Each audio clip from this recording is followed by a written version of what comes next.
L'éveil de la Lotus d'or.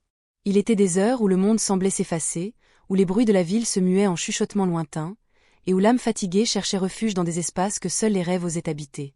C'était dans l'une de ces heures que Maya découvrit le temple oublié, niché entre deux immeubles gris comme une respiration retenue dans le béton. Elle avait marché sans but, les pieds lourds de toutes ces journées où les mots perdaient leur sens, où les gestes devenaient mécaniques, où même son propre reflet dans les vitrines lui semblait étranger. Les néons clignotaient leurs promesses, vides tandis qu'elle traînait sa lassitude comme une ombre trop longue. Puis, cette ruelle étroite s'était ouverte devant elle, presque invisible, comme si elle n'existait que pour ceux qui avaient besoin de la trouver. Le temple était petit, ancien, ses murs de pierre patinés par le temps portaient les traces de milliers de prières murmurées. Maya poussa la porte de bois sombre, et le silence l'accueillit comme une étreinte. L'air était dense d'encens et de mystère, chargé d'une paix qu'elle avait oubliée depuis si longtemps. Ses pas résonnaient doucement sur les dalles usées, chaque bruit avalé par l'immensité du recueillement. Au centre du temple, baignée d'une lumière dorée qui ne semblait venir d'aucune source visible, se dressait une statue qu'elle n'avait jamais vue dans aucun livre, aucun musée. Une déesse aux traits sereins, assise dans la posture parfaite de la méditation sur un lotus d'or massif. Ses yeux mi-clos portaient une sagesse millénaire, et pourtant, Maya eut l'impression troublante qu'il la regardait, qu'il la reconnaissait. Elle s'agenouilla sans réfléchir, les genoux touchant le sol froid, et pour la première fois depuis des mois, elle ferma les yeux non par épuisement, mais par abandon. Le silence s'approfondit autour d'elle, devenant presque tangible, comme si l'air lui-même se chargeait de prières anciennes. C'est alors que quelque chose changea. La lumière derrière ses paupières closes se fit plus chaude, plus vivante. Une présence s'éveilla dans l'espace sacré, douce et puissante à la fois. Maya entr'ouvrit les yeux et son souffle se suspendit. La déesse n'était plus de pierre. Elle rayonnait d'une lumière intérieure qui pulsait comme un cœur cosmique, et le lotus où elle semblait flamber d'un or liquide. Des pièces d'or, anciennes et ciselées de symboles oubliés, flottaient autour d'elle dans une danse lente et hypnotique. Ses cheveux noirs se mouvaient dans un vent qui n'existait que pour elle, caressant ses épaules nues avec une tendresse infinie. Derrière la déesse, un mandala immense se dessinait dans l'air, ses cercles concentriques tournant avec une lenteur majestueuse. Chaque ligne, chaque courbe brillait d'une lumière propre, créant des motifs qui semblaient raconter l'histoire du monde depuis sa naissance. Maya comprit alors qu'elle assistait à quelque chose de plus ancien que les temples, de plus profond que les prières. Elle contemplait l'essence même de la création qui se révélait à elle. Les mains de la déesse s'élevèrent lentement, et de ses paumes ouvertes jaillirent des flammes d'or pur. Ces flammes ne brûlaient pas, elles caressaient l'air avec une douceur de soie, ondulant comme des serpents de lumière. Chaque mouvement de ces flammes divines semblait effacer un peu de la lourdeur qui pesait sur le cœur de Maya. Elle sentit ses épaules se relâcher, sa respiration s'approfondir, comme si on retirait de son âme des chaînes qu'elle ne savait même pas porter.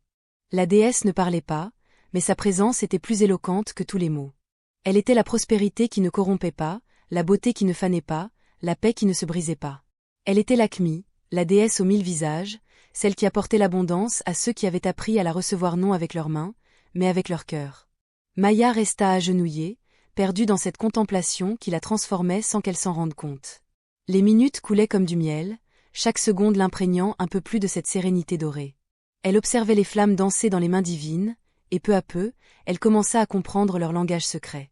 Ces flammes lui parlaient de cycle, de renaissance, de la beauté cachée dans chaque fin qui annonçait un nouveau commencement. Elle lui montrait que sa fatigue n'était pas une malédiction, mais une chrysalide, que sa perte de direction n'était pas un échec, mais une préparation. Chaque épreuve qu'elle avait traversée avait été une graine plantée dans le terreau de son âme, attendant le moment propice pour germer. La déesse inclina légèrement la tête, et Maya sentit une larme couler sur sa joue. Cette larme n'était pas de tristesse, mais de reconnaissance. Elle reconnaissait enfin cette part d'elle-même qu'elle avait perdue dans les méandres de la vie quotidienne, cette étincelle divine qui sommeillait en elle depuis toujours. Autour d'elle, le temple sembla s'élargir, ses murs reculant vers l'infini. Maya se retrouvait dans un espace qui n'était plus tout à fait terrestre, où les lois de la physique cédaient la place à celles de l'esprit. Les pièces d'or continuaient leur danse éternelle, chacune reflétant non pas la richesse matérielle, mais l'abondance de l'âme qui s'ouvre à sa propre magnificence. Le mandala derrière la déesse ralentit sa rotation, et Maya put distinguer les détails de sa géométrie sacrée. Chaque ligne semblait tracer le chemin d'une vie, chaque intersection marquait une décision, chaque cercle embrassait une leçon apprise. Elle comprit que sa propre existence était inscrite quelque part dans ces motifs infiniment complexes, que chaque moment de joie et de peine avait sa place dans cette architecture divine. Les flammes dans les mains de Lakshmi se firent plus vives, et Maya sentit une chaleur se répandre dans sa poitrine. Ce n'était pas le feu qui consume, mais celui qui purifie, qui transforme le plomb de la désillusion en or de la sagesse. Elle ferma les yeux et laissa cette chaleur l'envahir, sentant ses doutes se dissoudre comme des brumes matinales sous le soleil. Quand elle rouvrit les yeux, la déesse la regardait avec une tendresse infinie. Dans ce regard, Maya lut toute la compassion du monde, toute la patience de l'univers envers ses enfants perdus. Elle comprit alors qu'elle n'avait jamais été seule, que même dans ses moments les plus sombres, cette présence bienveillante avait veillé sur elle, attendant patiemment qu'elle soit prête à l'apercevoir. Lakshmi leva une main, et une flamme d'or s'en détacha, flottant doucement vers Maya. Cette flamme était petite, fragile en apparence, mais elle portait en elle toute la puissance de la création. Elle vint se poser sur le cœur de Maya, et celle-ci sentit quelque chose se réveiller en elle, quelque chose qu'elle avait cru perdu à jamais. C'était l'espoir.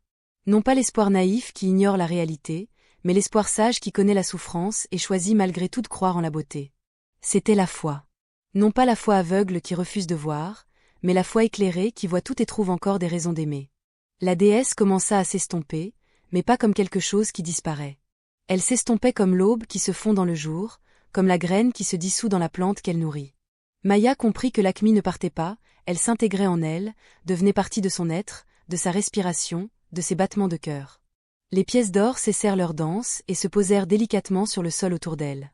Mais quand Maya tendit la main pour en saisir une, elle découvrit qu'elles étaient faites de lumière pure, impalpable et pourtant plus réelle que tout ce qu'elle avait jamais touché.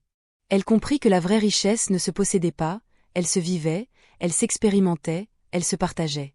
Le mandala ralentit sa rotation jusqu'à l'immobilité, puis se fragmenta en milliers d'étoiles qui vinrent se poser sur la peau de Maya comme des bénédictions. Chaque étoile portait une promesse, un potentiel, une possibilité d'épanouissement. Elle sentit sa peau s'illuminer d'une douce phosphorescence, comme si elle était devenue elle-même une constellation humaine. Peu à peu, le temple retrouva ses dimensions ordinaires, ses murs de pierre, son silence familier. Mais Maya savait que quelque chose d'irréversible s'était produit. Elle portait maintenant en elle un fragment de l'éternel, une étincelle du divin qui ne s'éteindrait plus jamais. Elle se releva lentement, les jambes un peu tremblantes, mais le cœur étonnamment léger. En sortant du temple, elle découvrit que l'aube pointait. Les premiers rayons du soleil caressaient la ville endormie, transformant les façades grises en cathédrales de lumière. Maya sourit, comprenant que le miracle n'était pas dans ce qu'elle avait vu, mais dans ce qu'elle était devenue capable de voir. Le monde n'avait pas changé, mais ses yeux s'étaient ouverts. Elle remonta la ruelle, puis la rue, puis l'avenue, portant en elle sa flamme d'or. Chaque pas résonnait différemment maintenant, chaque respiration était une prière, chaque battement de cœur une communion avec l'infini. Elle ne savait pas encore quel chemin s'ouvrirait devant elle, mais elle savait qu'elle avait maintenant la lumière pour les éclairer. Dans sa poitrine, la petite flamme de Lakshmi continuait de danser, patient gardien de sa foi retrouvée, témoin silencieux de sa métamorphose. Et quelque part, dans l'invisible, la déesse continuait de sourire, sachant qu'une âme de plus avait retrouvé le chemin de sa propre divinité. L'éveil avait commencé.